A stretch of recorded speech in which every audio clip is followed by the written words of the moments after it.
pumapasan ka kasi ng mabigat, ipundo mo yung ano mo, gaya yan.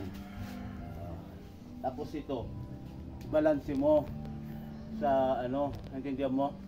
Kasi yung pasan mo kanina, hindi mo pa na-ibalanse sa balikat mo eh. Madidisgrasya ka nun. Yan, hindi pa nakabalanse yan. Sub mo konti.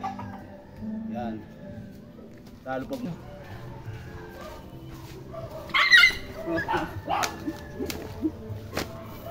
Napawa ko ba yan?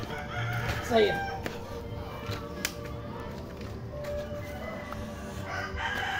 Ay!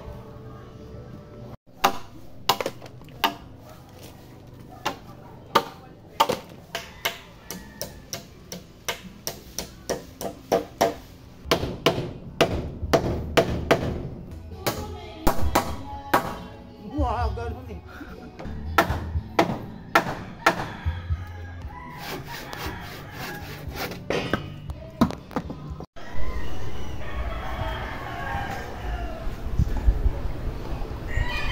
Maganda nga po mga boss. Ito yung unang in-upload ko sa inyo na nagputol ako ng mga kawayan. Ito, pakita mo, ito po yung pinaggamitan ko ng mga kawayan. So para makatipid tayo, pangalawa, matibay din naman yung kawayan. Ang ginamit natin pangilalim kawayan. So gumamit lang tayo ng 2x3 sa pamakuan. So mga kukwento ko lang. Ito pong bahay na ito. Alam mo ba, Vincent? Alam mo ba yung bahay na to? Ito, yan ito. Ito yung dati kong inuupahan. Inuupahan ko dati ito nung walang-wala pa kami. So, totoo naman, di ba? Kinukwento ko rin ito. Maraming salamat sa Panginoon. At napasa akin to. Totoo yung Vincent, katanim si tita mo. Alam mo, itong bahay na to, dito kami nagsimula. Dati namin inuupahan to. Hanggang sa ibinenta nila, nakaipon-ipon kami ng konti. So binili namin mag-asawa. Yun nga, dati kong inuupahan, ngayon tayo na nagpapaupa. So nakakaya lang sa umuupa. Kailan ko pa pinangako na gagawin ko itong banyo nila.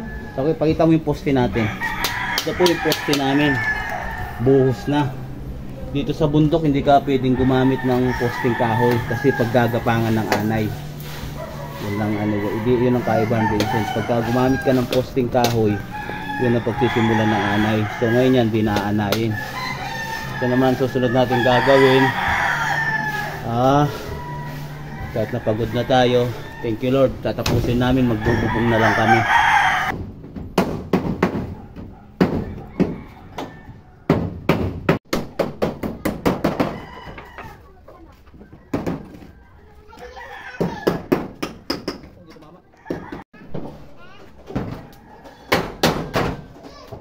Yes, natapos din.